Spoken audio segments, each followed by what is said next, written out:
This is Lightning Power Lunch, presented by Reif Rum on the Lightning Audio Network with Dave Mishkin and Greg Linnelli. To me, it's one of 82. The bottom line is we gave up 5 special team goals.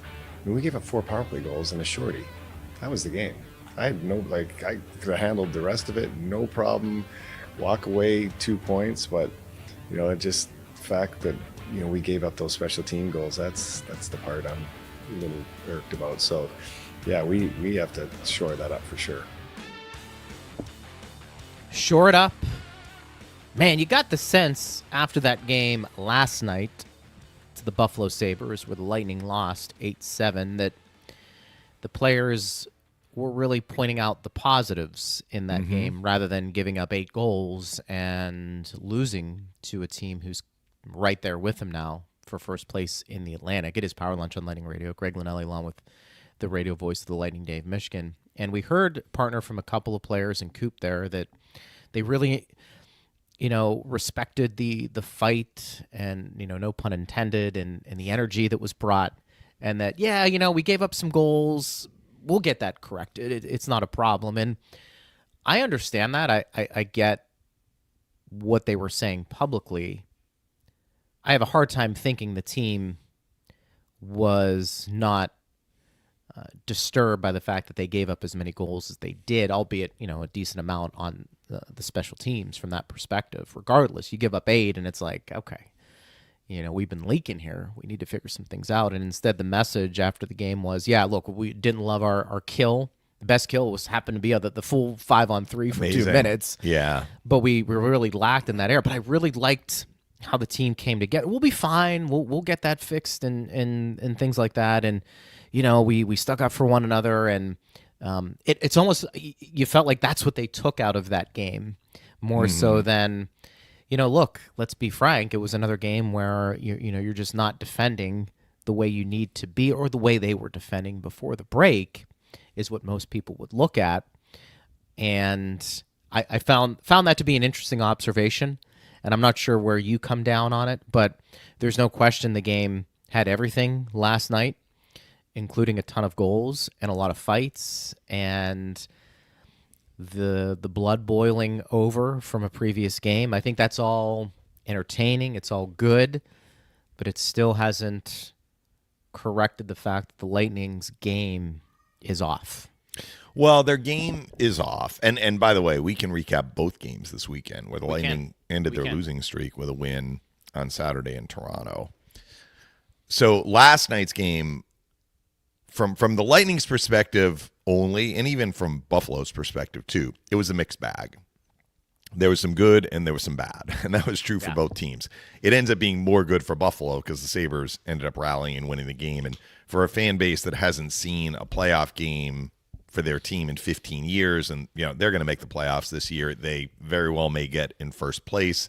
This was a mano-a-mano game. Both teams came in tied atop the division. For a game like that to happen in Buffalo, that's got to be one of the more memorable games that Sabres fans have seen in their building in quite some time. Not just how it was played, but the significance of the game in terms of 2 top teams in the division.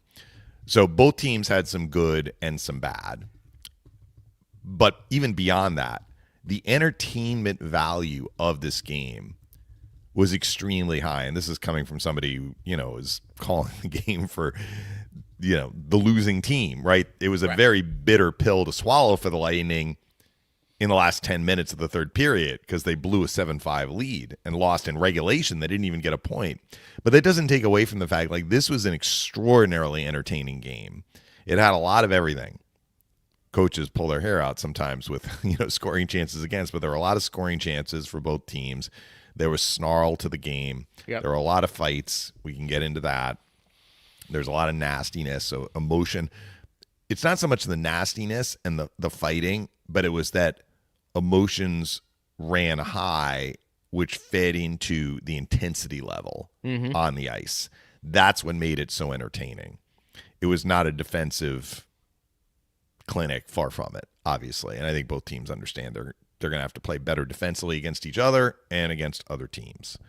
So This is how I look at this game. I almost put this game in a little bit of a separate bucket from some of these other games where the Lightning have struggled defensively, which, look, I've been leading the charge, Greg, with you about, like, they need to defend better.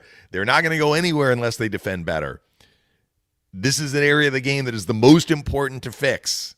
I know they won a couple of games, so they only scored 1 goal in each. I'm like, defense, defense, defense, defense. Even winning in Toronto, it's like they need to be better defensively. They had some defensive problems last night. But I feel like last night's game, it was a singular sort of game. And this is what I wrote in Extra Shift. This was a momentum game. And you had two teams that were dealing offensively. And when one team got momentum, the other team was almost incapable of stopping them from getting scoring chances. That was the sort of game it was. So the Sabres got a lot of momentum in the first 30 minutes, let's say, 25 to 30 minutes. They got a bunch of power plays. They didn't score on their 2-minute 5-on-3, which bucked Phil's rule, which he's always one to say, if you don't score on a long 5-on-3, you usually lose the game. They had a great night in the power play.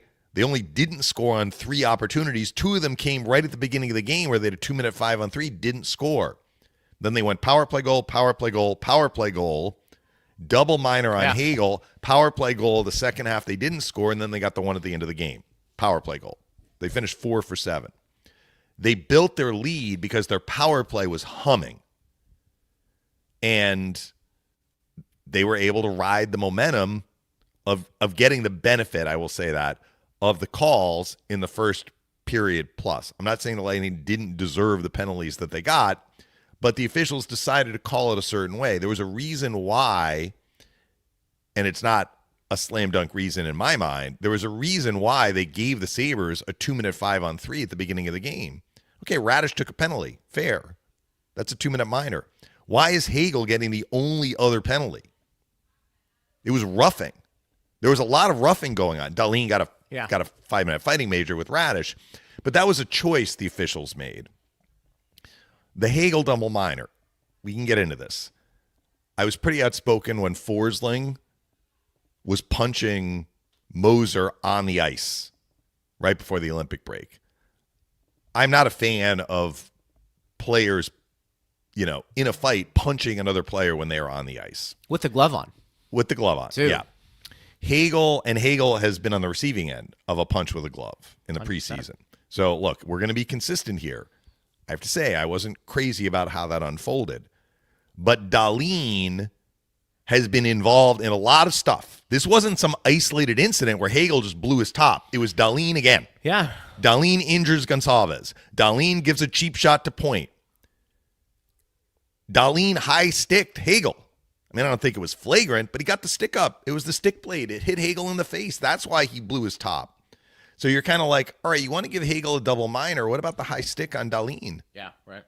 They could have made it they still would have scored on the first power play, I guess. But they decided to give the Sabres 2 power plays there.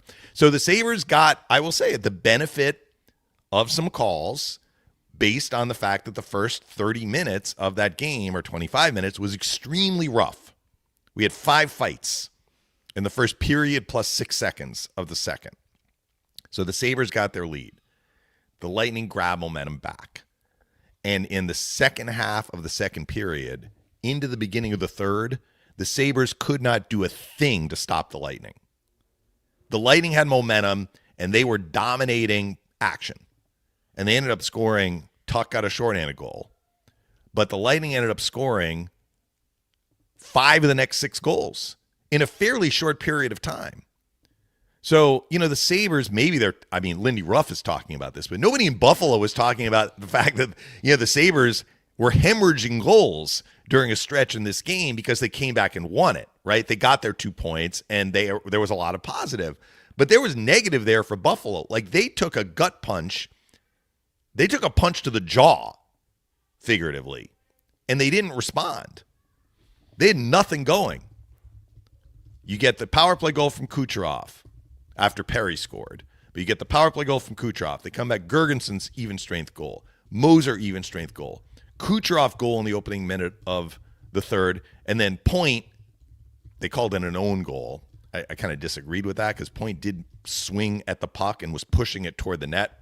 But that's 5 goals out of 6. So momentum really helped the Lightning.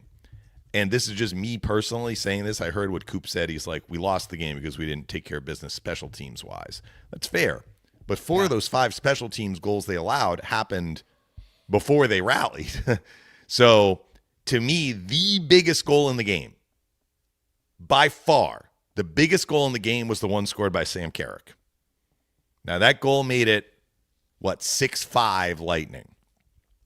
But that lit the match for the Sabres.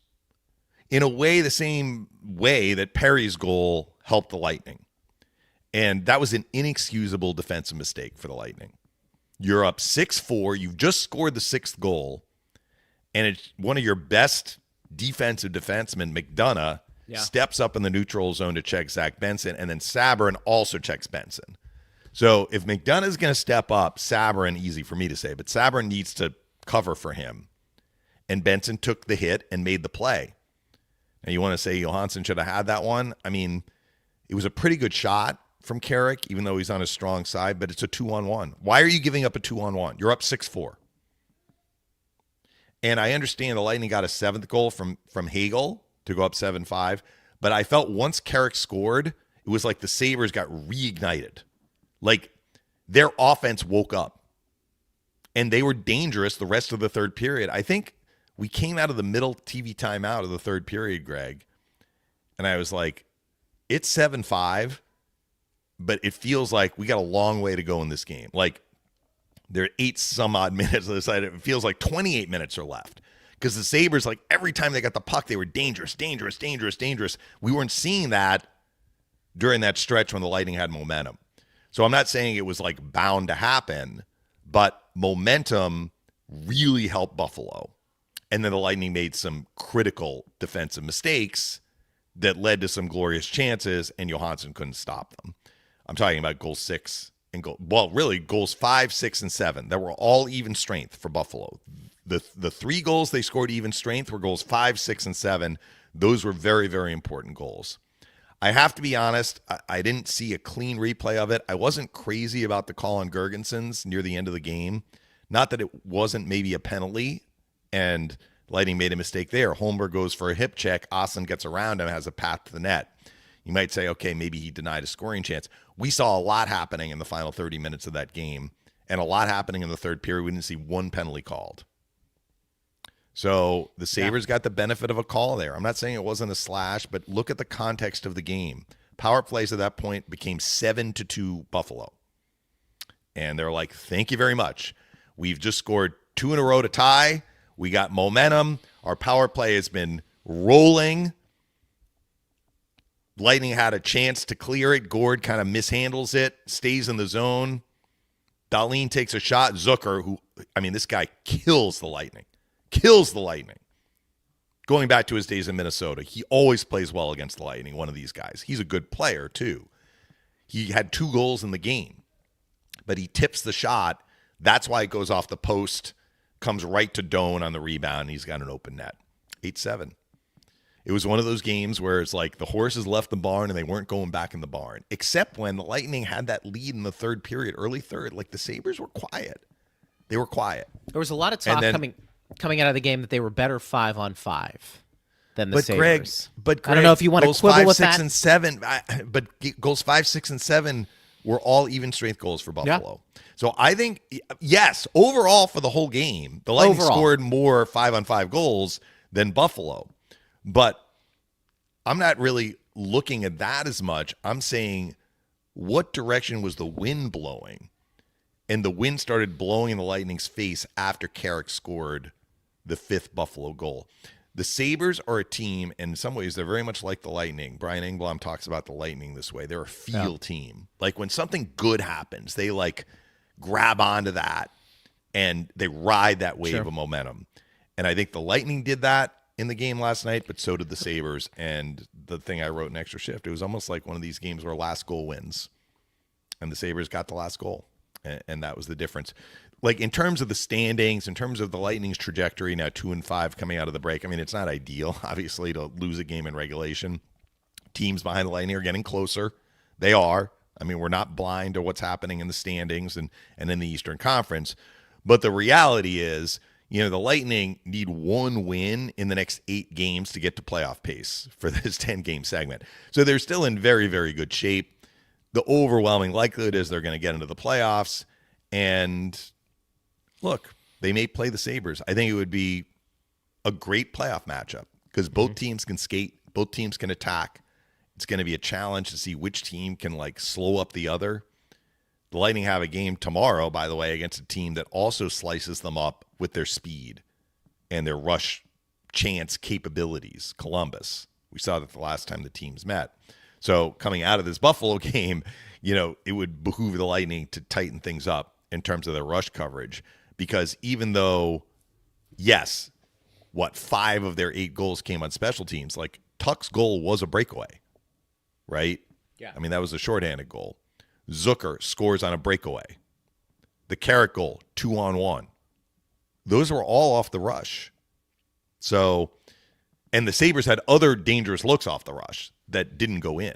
Sure. So I think that was probably, their biggest defensive problem 5-on-5. And then obviously their penalty kill, which has been terrific all year, couldn't come up with the goods last night. But momentum had something to do with that. I think the Sabres got on a roll and in terms of their power play, and, the Lightning couldn't stop it. You give up 4 power play goals, you're going to have a hard time winning the game. Speaking of bottom line. Speaking of stopping it, we have some questions, and I don't want this to consume the show because Jonas Johansson has been very good for a while for Tampa Bay. But Chris says JoJo's last 4 starts, 1, 5, 6, and 8 goals allowed, 884 save percentage on the year. No matter how the team in front of him is playing, he has to be better and make a save. So his numbers have not been great since the break, honestly. I mean, he had the game in Carolina. He had the game in Columbus. The Lightning were awful in that game. They weren't great against Carolina, and they gave up. I mean, remember the goals that Carolina was scoring in the first period, 2-on-1 tap-ins? Really tough for Johansson. Last night, the chances the Sabres got on which the Sabres scored, there was not a weak goal of the 8. Some were more dangerous than others, though. So I think what Chris had in there, give them a save. The first Doan goal. That's a very good shot. He walks out of the corner. He puts it up in the upper corner. I'm not saying it's far from an easy save, but it's not a breakaway. It's not like the Tuck breakaway or the Zucker breakaway, right? So he faced varying degrees of different sorts of chances. And the first Zucker goal that's across a feed, he has no shot on that. It was similar to the Kucherov goal in the third period. Luukkonen had no chance on that. That one's not on him. The Doan goal at the end of the game. I mean, I don't know what you're supposed to do there. The shot from the point is tipped. So it changes directions. It hits the post and comes right to their guy. That's not the goalie's fault. You want to say, okay, stop the Carrick shot. Fair enough, but it's a 2-on-1. So I'm kind of agreeing with Chris's point that maybe you need 1 or 2 saves on some of those chances, but they were legit chances the Sabres had. I think this is more about they gave up 8, not necessarily looking at each goal to see if it was JoJo's fault or not, and just coming with the outcome. You give up 8, you didn't have a good game. Right. It's hard to excuse, and the team in general. I mean, it's hard to excuse. We talked about this postgame. Are you excusing Luukkonen? Luukkonen got the win, but did he play well? I mean, what were the final shots in the game? I didn't come. Let's put it this way: I didn't come away thinking he stole that one. Well, of course not. But right. Johansson had a better save percentage last night than Luukkonen, even though he gave up 1 more goal. Johansson made 34 saves. Luukkonen made 21 saves. And I think Johansson made some difficult saves, by the way. I mean, right. that could have been to the Lightning had some problems when the Sabres got rolling. So, and I'm very hesitant. We've done this show enough together when it comes to the backups to really critique them too much. I think their numbers are going to be pretty ugly anyways. I think they get some tough circumstances. It could be that second game of a back-to-back. The next one that's coming up is a second half of a back-to-back. I mean, Johansson might theoretically play before this game, but the Lightning in a couple of weekends, have a back-to-back at Edmonton on Saturday, at Calgary on Sunday. It's another game gap of 22 hours. Yeah. End of a road trip again. I know Calgary's going to miss the playoffs this year, but it's not like they're incapable of beating the opponent. I think they just beat Carolina. Carolina a bit on a roll. They won in Calgary. So that, if it's going to be Johansson's start, that's going to be a tough start again. I don't know if he's going to get a game between now and then. But yeah, I give the, not a pass, but I'm maybe more sympathetic to his plight as a goaltender and the numbers. I come away with the eye test. I think he's been solid. We've taken some questions that I haven't posted on here, partner, about they need to look long-term at a better backup. And the reason being because, Vasi has played a lot of hockey, but you need maybe somebody a little bit younger who can take more of a load off of Vasi. That's probably for another show, another discussion. And JoJo's been fine. Yeah, like He's been fine. When the Lightning went 15-3, Johansson was great. He gave them a lot of wins. When they went 19-1-1, okay, the one was that Columbus loss. But Johansson won a lot of games. Yeah, during the 19-1-1. I've liked him a lot. I think in terms of a backup and playing behind Vasi and what you expect from him, I'm okay. Look, there were 5 big issues, you could say, last night with the Lightning. Maybe Johansson was number 5 on that list, or maybe 6 or 7. I just there were more to it than that. But I acknowledge, look, If you give up 10 runs as a starting pitcher, but only 2 of them were earned, you could come away and say, well, look, I didn't get any help defensively. But you gave up 10, and that's what people were going to look at. So you're not going to run away from it. Before you get to another question or a question. Yes, please. I just want to say this, because this was a game Lightning fans were like, how do they lose that game? They're now in second place. There's a lot to look at and feel not great about, okay? I actually liked some stuff that I saw both last night and over the weekend. So this is one person's opinion. I thought the weekend, it's not like anyone else was talking about it that I heard. I'm just giving you my opinion. I think the 2 games this weekend were the 2 best games Victor Hedman has played this year. Now, it happened to coincide with him playing with Chernak on Saturday, and then Chernak had to leave after a fight with Kesselring where he got tackled and landed on his shoulder or his arm. I'm guessing that's what happened. He didn't play the final 2 periods, so the Lightning are down to 5D. So Hedman played with a lot of different players. That is as good as Victor Hedman has looked to me all year. So we've had a lot of fans comment about what's wrong with Hedman. We had a fan suggest that he should be pulled out of the lineup. I think you and I said more reps, not fewer reps. They gave him more to bite. He actually led the Lightning in ice time against the Leafs. They didn't have a huge minute game because they were up. But, he played more than anyone else, even Radish, in that Toronto game by smidge. And I really liked his game. Now, was he perfect defensively? The Lightning had some issues defensively. But I'm looking about how confident Victor looked with the puck, plays he was making, reading the play, nice passes tape to tape. He wasn't really getting into trouble a lot in the defensive zone, I thought. So that was one guy. And I actually think that this guy has struggled a little bit since the break, and that's Destu, relative to where he had been before the break. And part of it is that, he missed some time. So, he had to get back in the swing of things. And look, I know he got caught on the 7-7 goal. Like, that was his guy. Zucker got behind him. But just in terms of what we've seen from Destu this year that has been so impressive about Destu, like commanding the puck, making strong, decisive plays, finding little holes, being hard on the puck, erasing guys. Last night I saw the Destu that we had seen earlier in the year. So, from the standpoint what you were talking about at the top of the show, the Lightning were saying, we stuck up for each other, we stood up for each other. We heard that after they played the Panthers in the preseason, the end of the regular season, and had 1 win in 7 games. But this is a little different.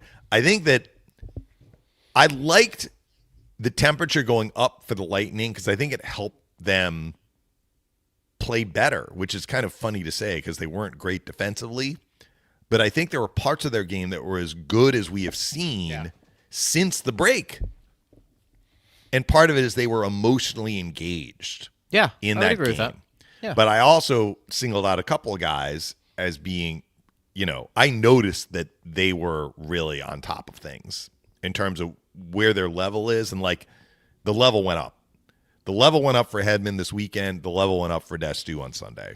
We'll see if they can carry that forward. You know who was just looking for And Perry's been great, too. Yeah, he has. Mention. He's been very good. You know who was looking for something last night, too, and you could tell. I mean, Sorelli. I mean, he was just... He was ticked off. He's the guy, you've mentioned this, he pulls you into the fight. Mm-hmm. Those are games, somebody hits one of his teammates, he doesn't appreciate a whack. I mean, he was going after guys, you could tell. Yeah. And the engagement level was high. The Lightning marked this game on the calendar even before the game arrived, where it was, 82 points and 82 points, because it is clear the Lightning were not happy. Capital N, capital H. Not happy with some of the stuff that went on in the game in Tampa. Beyond the score. I don't think that this was as much message sanding. I do think that, the standings position had something to do with it. But the Lightning were like, we had some stuff happen in the last game, and you guys are going to answer for this right now. Beginning of this game, it is happening. I agree. I mean, I think that's we message didn't notice it to me. as much, but the players did. And for Dan Heinold, he came on with me in the first intermission. Yes. And I asked him, right, kind of like walking the line between being physical and engaged and having this sort of game and not taking too many penalties. And he's like, yeah, you have to walk the line. But he's like, the bottom line is that, they took it to us and they, basically dirty plays. He actually said dirty plays or dirty cross checks. He did. Yeah. So he's like, we didn't like that. You guys were like, Heiner's ready to suit up, right? And he's like, I love it. But look, we're starting to see a little bit of a track record, if you can use that expression, but recent evidence of Dahlin doing stuff. Yeah. He injured Gage Gonsalves with a cross check. I don't know that he intended to injure him, but he cross-checked him, and Gonsalves went skates first into the boards. There is no doubt that whole issue with Point, where he fought Oslin and basically one-punched him, that all started because of Dahlin. And then when Point retaliated, Dahlin fell on the ice, right? That's why Oslin came in. And the whole situation with Malkin. So what Malkin did earned him a 5-game suspension. You can't do that. But why is Malkin doing that, right? So stuff happens sometimes that we can, the camera's there, we see it, but a lot of stuff might happen that we don't see. But the players know. The players know. And they went into that game last night. The Lightning, they were ready. Everything else aside, we are going to settle some of the stuff that we didn't like that happened 8 days ago. They did. I mean, is it going to go away? Probably not. I saw some people. They weren't happy with Kesselring. I mean, I was kind of like, Kesselring fell on James's leg. Yeah. Which it's not like he intended to hurt James, but James gave him a little. I mean, honestly, easy for me to say, but he took a penalty. He cross-checked James. James didn't like it. Reaches behind him and basically tapped him on the helmet. And Kesselring, fell down, right? So I don't think that he intended to injure James. But the Lightning were like, why are you doing that? Like, why are you flopping on a play like that and in the process injuring for 10 weeks? Broke our guy's leg. If that's what it was. Yeah, right. Whatever it is. So, look, Chernak wanted a piece of Kesselring. Unfortunately, it wasn't really much of a fight. They just wrestled, and Kesselring, threw him to the ice. Right. But the Lightning weren't happy with that guy either. So, anyway, that's some of what we saw at the beginning of the game that led to the temperature going up. But I think the temperature going up actually, even though they lost the game, I'm not certain that this was a bad thing moving forward. The result wasn't there last night. The penalty kill struggled. They blew a lead. Defensively, they had more problems against a very talented offensive team, too, that can hurt you. But this is why there were some positives the players were taking out of it. It wasn't like the Columbus game where they got poleaxed 8-2 and they're It's just almost like, like all right, results flush be this one. damned. Results be damned. I Because like the way we competed. They did have some jam to their game. A They lot of jam. rallied.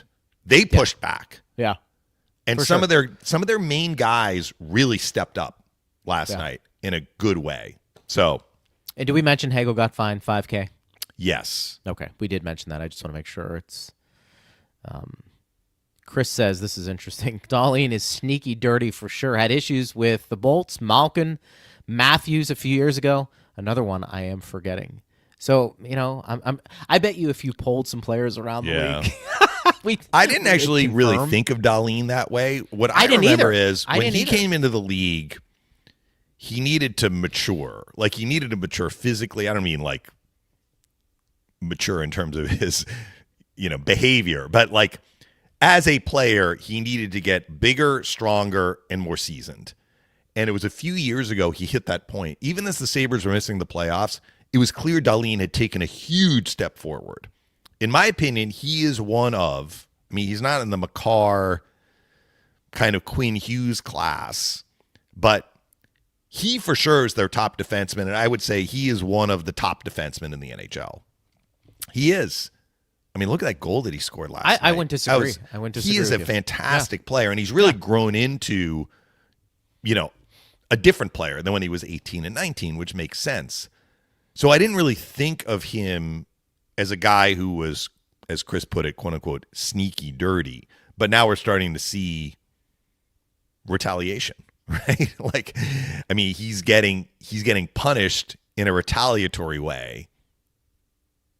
And that's what's getting caught on camera. Sometimes the first play isn't. I actually didn't even see a replay of what he did to Malkin. I just saw the Malkin reaction. Yeah. And I think with the Darlene, I don't think it's anything egregious. I think he must be getting under their skin and doing something. And that may be part of it. But look, here's what I will say, and I'll leave this point, and we'll get some more questions. If you are going to start earning that reputation, you better be ready to answer. Like guys are going to come after you, and if you don't drop the gloves to settle it, it's just going to keep lingering. It's going to keep lingering and going and going. So I don't anticipate him changing his game unless it becomes detrimental to his play. Yeah. Anthony says, just play smart when you got the 7th goal. Cooper is allergic to timeouts.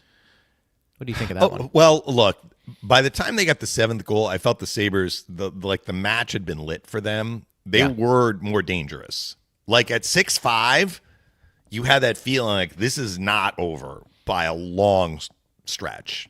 And the Hagel goal at 7-5 came, I think, just shy of the halfway point. So they still had 10 minutes left. And they were every time they got the puck, they were coming. The 7-6 goal, which was a big goal, they had an ozone sequence, and I think it was Gergensons and Holmberg collided. Like, it wasn't I called it a pick. It really wasn't a pick, but one of them was with one of the Sabres. The other one was with Darlene, and the Sabre skated to the middle of the ice. I'm not sure who was with whom, but let's just say Gergensons was with the Sabre that wasn't Darlene, and Holmberg was with Darlene. The Sabre and Gergensen skated to the middle, and Holmberg basically skated right into them and bumped into Gergensons. That opened the lane for Darlene. He's a smart player, right? He went right to the net on his offside, and he had a nice finish there. So that was one of the that was the only even strength goal the Lightning allowed that was not off the rush. They only allowed 3, but that was a D zone mistake, which they had some of those in the game. But yes, Coop tends not to call timeout. Very occasionally he will. If things are getting out of control, when he has a lead to work with and the other team is chipping away, I don't really remember seeing him use a timeout. Yeah, I don't. You also get the TV timeouts. So, you're aware of that as well. Like next whistle, we got a TV timeout. That'll basically be the same. It's longer. It's 90 seconds, not 30. I don't get offended as many people do with the timeouts. I don't get offended that much when he's pulling the goaltender at different times that people are looking at it. So I trust John Cooper. This is part of it. He knows his team better than anybody, and I think you bring up a good point about TV timeouts. It's also a way to regroup, and he's got a veteran team as well that, I'm not saying it's not warranted, Yeah. But I'm not going to make a big deal about it. So I think, that's kind of where I'm coming down on it. Aaron says, Dave is like the inner dialogue in my head while watching games. Can sense when the Bolts are in trouble on rush or broken play, blood pressure up.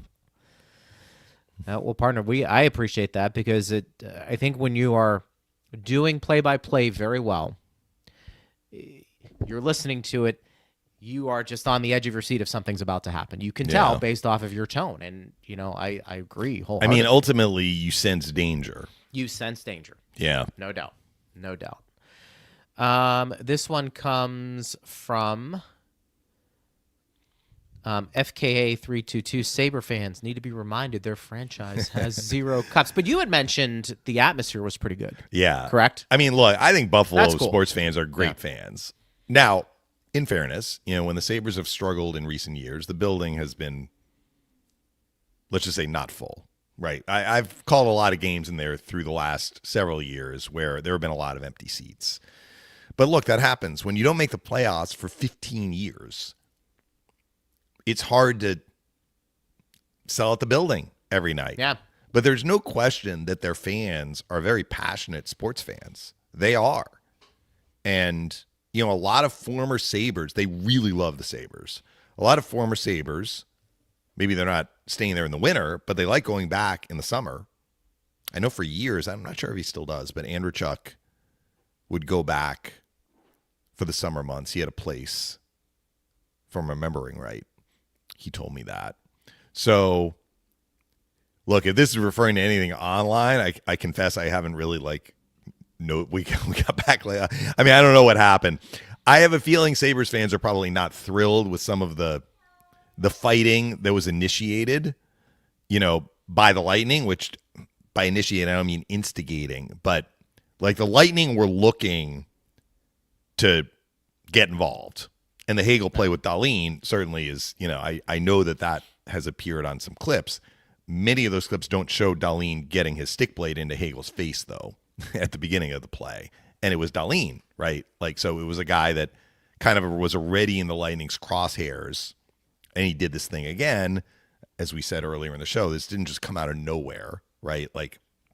Hagel just didn't lose his top for no reason. It was what happened and who the player was. But from the Buffalo side, they're like, throw away Hagel and, lock up Hagel and throw away the key is probably the mentality there. I think we're getting some Buffalo fans who are listening to the show, and this one's from Dave, and I appreciate the comment, Dave. Yeah, thanks for listening. Next time they play Sabres, I'm complimentary of Buffalo fans. Yeah, no, we I'm not both like getting involved in this. Next time they play, Sabres will have a couple more heavyweights in the game. Can't wait to see the thumping.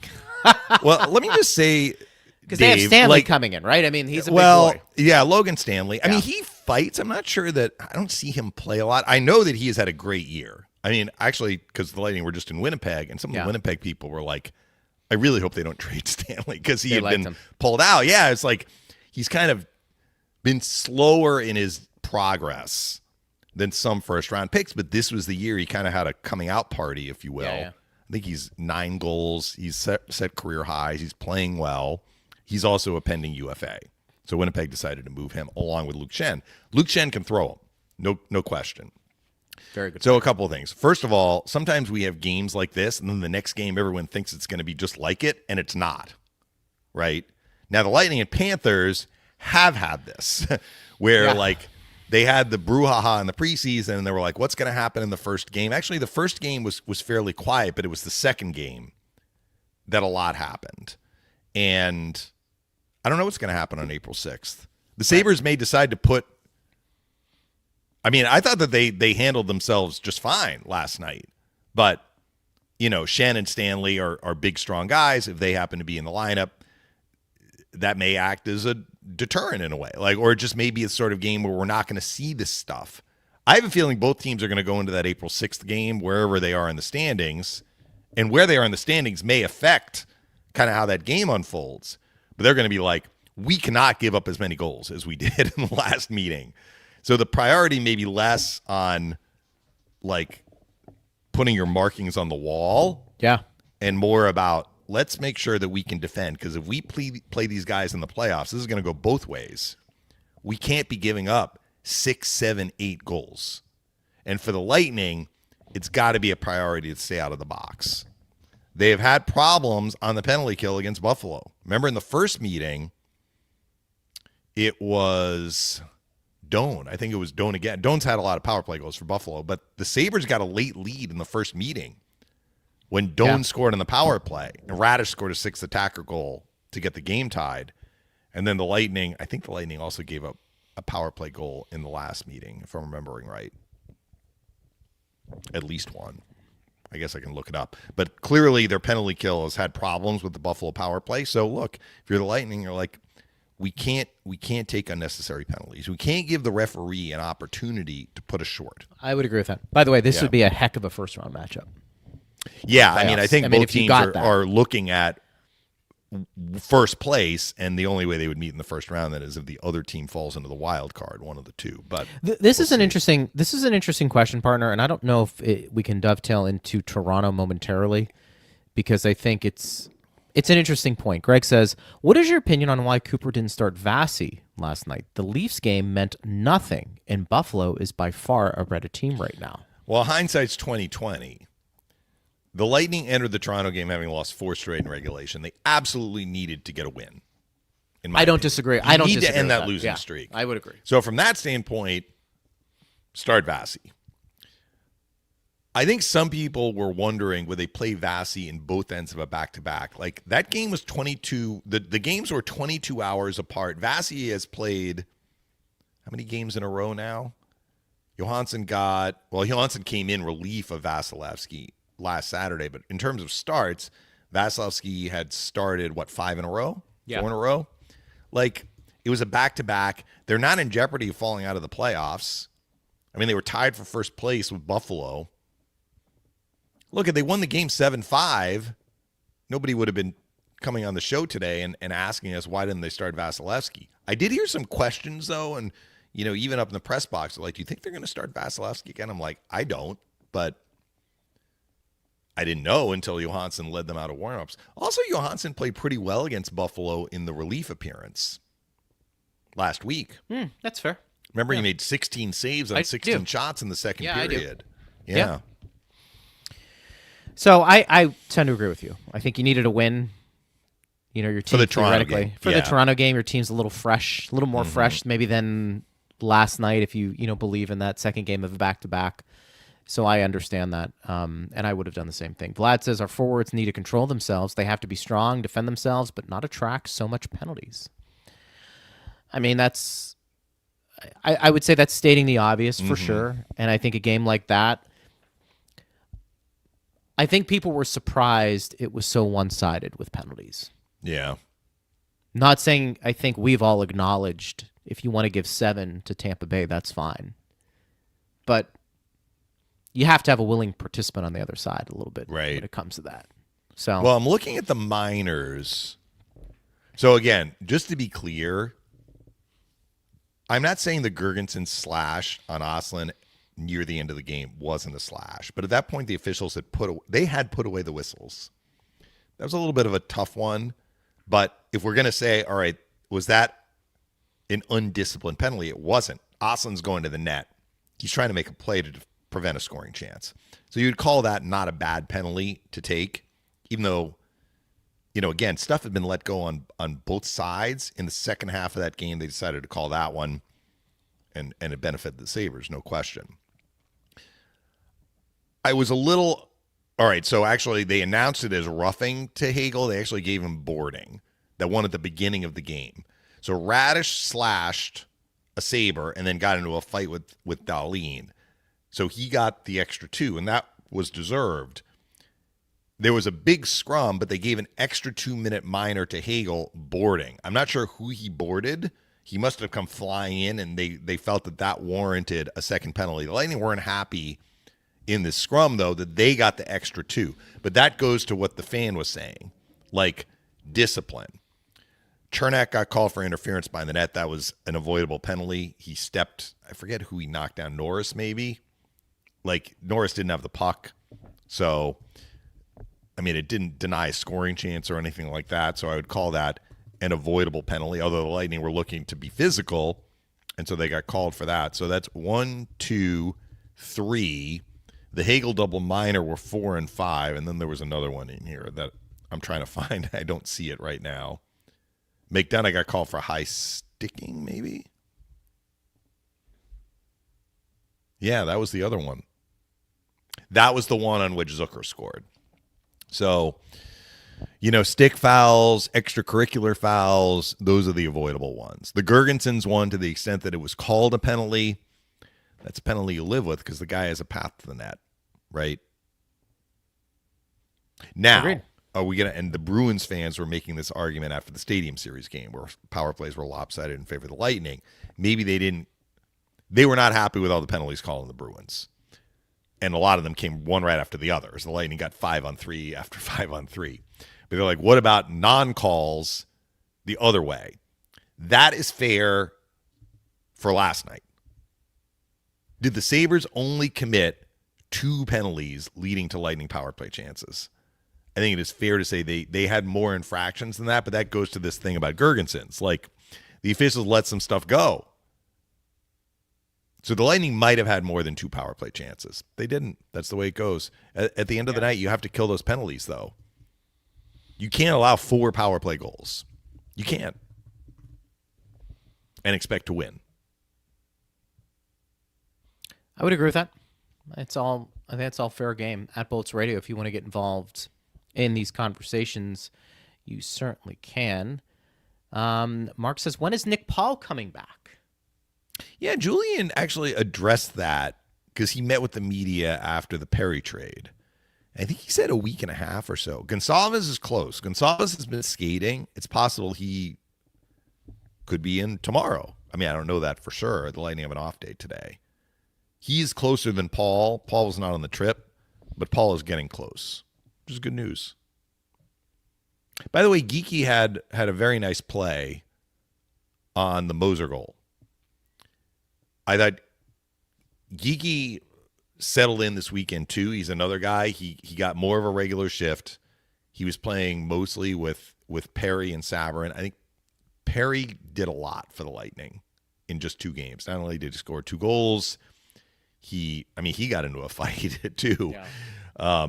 But he's so annoying to play against for the other team. I mean, he really is. Like, he's in front of the net, but he's also like, he's really strong on his stick. There was a play, and it didn't really mean anything. The game was out of reach. I think it was 5-1 Lightning at that point before Nick Robertson scored in the last minute. It was late in the game. Lightning have a 5-1 lead. Puck goes behind the Toronto net, and there's a Toronto defenseman there, and Perry just like wedges it off his stick. Actually, it was the side of the net, and I think Stolarz was trying to cover it. Perry wedged it free, went behind the net, tried to wrap around. It was on his backhand. He couldn't really execute the wraparound, but he went to the front of the net and he found the puck again. Then he had a little backhand shot. It was a chance. Like, he just has a sense about where to go, what to do. As Halpern said, because he was my coach after the first period in the Saturday game, it's like, he is so good below the dots, Perry. And he's like, as you get older, like, that's one thing that, you really don't necessarily lose, because it's not about speed, right? It's just about kind of smarts and like how to wedge your body to get the puck, win puck battles. And I think that having a guy like that on his line, talking about Geeky, helped. And Geeky had a great steal. He picked the pocket of Ostlund, who was trying to skate out of the zone. Seconds later, Moser scored to tie the game at 4. Right before Zucker scored the 7th goal, Geeky had a tip. And Luka he didn't make a lot of saves last night, but he made some timely ones, and that was one of them. That goes in. It's 8-6. Instead, he makes the save. McLeod springs Zucker. He has the angle on Destu, and he finished the breakaway. That was a big swing, right? Save at one end, breakaway goal at the other end. Got 7-7 now. But Geeky would have gotten that goal, right? Like that. It's good to see that he was in a position to deflect that puck. No doubt. I'm glad you pointed that out because, we've talked about Geeky a lot, by the way, making plays, and that one was a fantastic. It was 12-6, though, too. Yeah. So I think having more of a regular not shift necessarily, but yeah, maybe regular shift, but also the same guys with him on a regular basis. I mean, it seemed to help him. I don't know. Buffalo Man says Hagel took the extra 2 minutes for the hit from behind near the dasher, which started the scrum. That's not even a little mysterious. Well, I'm sorry. I did not see that on the replay. I was focused on Radish and Dahlin. All right, so maybe the penalty was warranted. Yeah. The Lightning weren't happy about it, though. I mean, I can tell you that. And there was, it wasn't like Radish committed a penalty and Hagel committed a penalty, and that was it. Right? I mean, there was a lot of shoving going back and forth. But look, if he did that and the officials felt that warranted another penalty, it is rare to see 2 penalties called at the same time on one team, though, when you have a scrum like that. But that one didn't hurt the Lightning. They killed the 2-minute 5-on-3. And actually, Dahlin being in the fight hurt the Sabres. I mean, Byram's a great player. But I think the Sabres would have preferred to have had Dahlin out on the 5-on-3, but he was serving the fighting major. Agreed. Let me pull up our favorite read of the day. Yes, please I'm going to get to in a second, but I want to get to this one as well. Brian made some good points the other night that the Tampa defense, let me see here, as my repeatedly being split up. Why can't the team recognize this? FKA mentioned that. Well, when did Brian say that? When they were going 11-7? When they went to 12-6, and I'll just use the Toronto game as an example, because the Toronto game, they didn't lose a player to injury. You had Hedman and Chernak, you had Moser and Radish, and you had Destu and McDonough. I didn't think the Lightning had an A-plus defensive game, but it was better. It was better than the earlier games. And I think the 3 sets worked well. Now, the Buffalo game was different. Chernak didn't play the final 40 minutes, so they didn't mix everything up.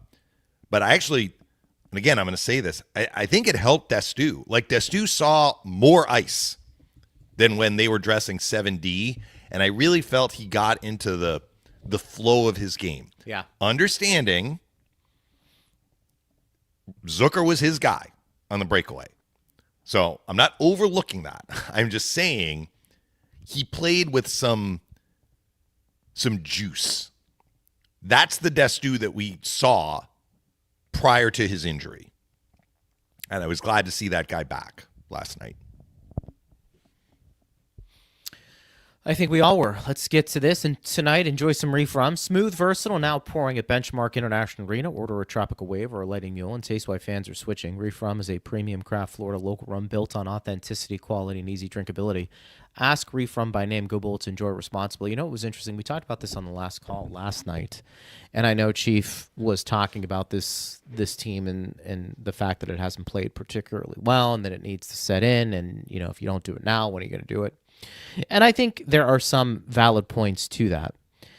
To Eric's credit, and I brought this up to pivot, I said, look, does a team that has basically been very good for most of the season deserve the benefit of the doubt that right now they're struggling, but it will eventually work themselves out of this?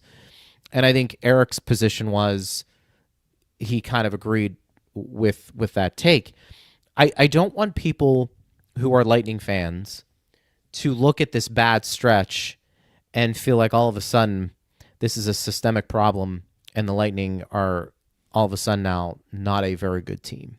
Who knows what's going to happen moving forward? But if you're going to be hyperbolic in terms of your reaction to how they've played coming out of the break, isn't it fair to at least acknowledge what they did before and come to a rational discussion about where they are? They can still be a good team who are slumping. Those two don't have to be interchangeable. They can be spot on.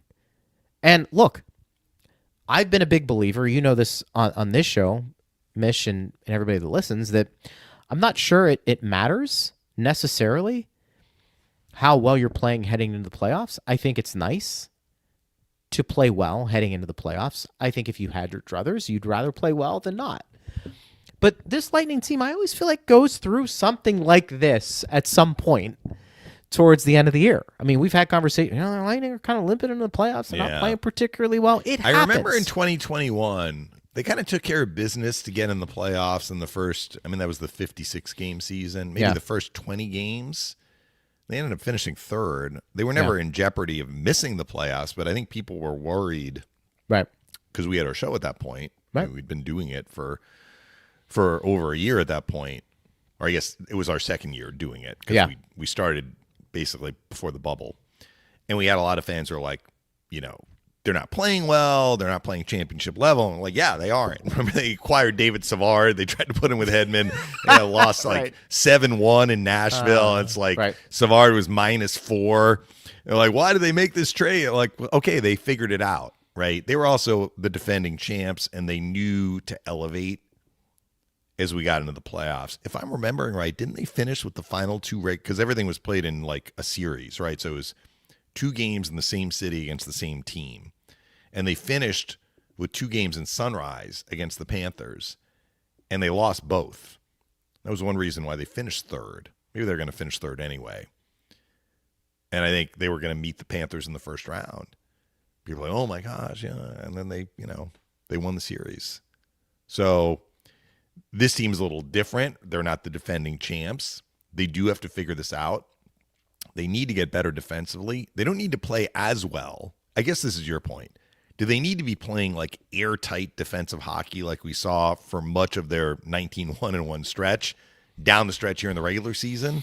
Not necessarily. They just need to get into the playoffs. Then once the playoffs start, they're going to have to elevate. They could be playing well down the stretch. When the playoffs begin, you have to elevate anyway. I would agree. And I know I've said this on the show a lot. The team that elevated right off the bat when the playoffs began last year was Florida. The Florida Panthers hit the playoffs, and they're like, it's on. Boom. We're going for the cup. We know where we need to be, and we're getting there. And they got there from the drop of the puck in game 1 against the Lightning. Yeah, I would agree. So, like, you do hear we want to be playing well going into the playoffs. You know, we want good habits. This team knows what the good habits are. You know what that's like? But they're going to have to do it. Like, they're going to have to show it. They're going to have to get in the playoffs. They're going to have to secure a playoff spot, which means they can't just sit here at 82 points the rest of the way. And then when the playoffs begin, whoever their opponent is, if they have to start it on the road, if they have home ice, whatever it is, whatever the situation, whoever the opponent is, they are going to have to elevate.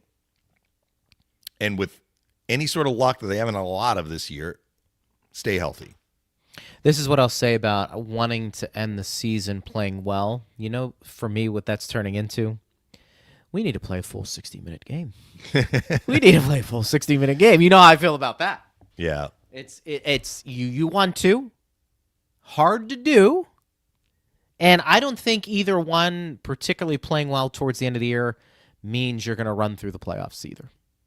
I think we've seen enough of that evidence right here with the Tampa Bay Lightning to know, and this is a good thing, by the way, that if they're not playing particularly well, this team and the coach have a way of bringing out, for the most part, some pretty good hockey when it matters the most. So factor that all in. I want to get to, this is a really long question, Johnny. Maybe we can do that tomorrow. And I don't know, Steve, if there's a way we can save any of these. But he said back in the old days when the Lightning had a 2-goal lead in the third, you could chalk it up as a win. But they had defense back then. Last night, Chernak leaves the game again with an injury after a fight. How many games has he been on the ice this year? The Lightning are gifting with Florida and Toronto not making the playoffs. Let's hope they don't waste this opportunity because of lack of defense. All right, so I can address a couple. I'm not going to address the Chernak thing. Look, I mean, sometimes players get hurt, you know. Well, he fell awkwardly. Yeah, it wasn't fell that he got awkwardly. popped. Right. No. So how many times have the Lightning blown a 2-goal third period lead this year? I honestly can't. I mean, there may be one. I can't remember. I can't remember, and lost the game in regulation. Yeah. Last night's game, I said this at the start of the show, and this is true for both teams. Last night's game was a singular sort of game. That game took on a life of its own. It was high emotion, high intensity, huge momentum swings. When you have huge momentum swings within a game, the team that doesn't have momentum is almost like paralyzed. Like they're not, but it's very, very difficult to stop what is coming at you. That's why I mentioned the Carrick goal, because I thought the Carrick goal started to shift momentum, and then the Sabres grabbed it, right? Credit to them. Like, they got that spark, and their game grew and grew and grew and grew and grew some more. And you could just see it. Like the last, whatever it was, 12, 13 minutes of that game, the Sabres were extremely dangerous. So this isn't just like, well, they blew a 2-goal lead, no defense. I mean, come on. I don't think they're second anymore. But, they're a top 5 defensive team in the NHL. They don't make a habit of blowing 2-goal leads. Really, if anything, the issue has been falling behind early and not being able to catch up. Or in December, they couldn't score. So they lose a low-scoring game where they didn't get enough offense. Last night's game was kind of a one-off to me. And maybe we're going to have another one-off on April 6th, which what the fans are saying, like, the Buffalo fans that chimed in, and we appreciate their input, because it's always good to hear, like, from the other side, like, they're like, it's on, well, maybe it will be on. Maybe this will be another singular game on April 6th. Maybe it won't. But I expect that things are going to settle back to kind of normal regular season, games where, the onus is on the Lightning to get their game back closer to where it was pre-break and start getting some points. And, you and I believe that they're going to do that. And I do believe that we saw some good signs over the weekend. I would agree. For the Lightning that, I would have preferred that, they won both games. I would have preferred that they didn't give up 8 goals. I would have preferred that they didn't give up 4 power play goals. Sabres are a really good team. They can expose you. So let's give some credit to the other team. Understand that this game is now over, and look ahead to 3 home games this week where they got 3 really good teams. I think Columbus is going to make the playoffs. And you got Detroit and Carolina, who are currently in playoff position. This is a tough homestand. Lightning are going to have to raise their standard.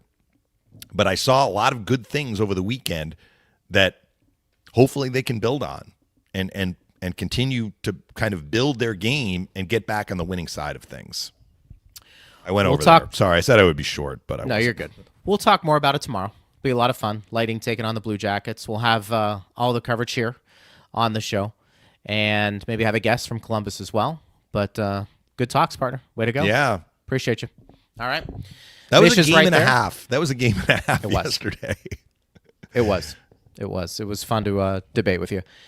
Thanks, Steve Ersnick, and all of you for listening. We appreciate it. We'll be with you again tomorrow. You've been listening to Power Lunch on Lightning Radio.